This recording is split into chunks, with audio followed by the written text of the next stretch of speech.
In the evening of that same day, the first day of the week, the doors were closed in the room where the disciples were, for fear of the Jews. Jesus came and stood among them. He said to them, "Peace be with you." And, after saying this, he showed them his hands and his side. The disciples were filled with joy at seeing the Lord. And he said to them again, "Peace be with you. As the Father sent me, so am I sending you." After saying this he breathed on them and said, "Receive the Holy Spirit.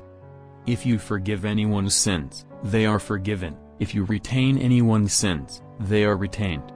Thomas, called the twin, who was one of the 12, was not with them when Jesus came. So the other disciples said to him, "We have seen the Lord." But he answered, "Unless I can see the holes that the nails made in his hands and can put my finger into the holes they made, and unless I can put my hand into his side, I refuse to believe." 8 days later the disciples were in the house again and Thomas was with them. The doors were closed, but Jesus came in and stood among them. "Peace be with you," he said.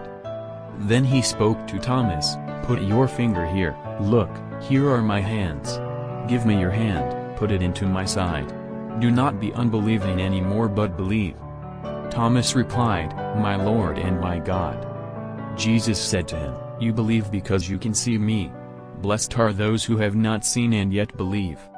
There were many other signs that Jesus worked in the sight of the disciples, but they are not recorded in this book.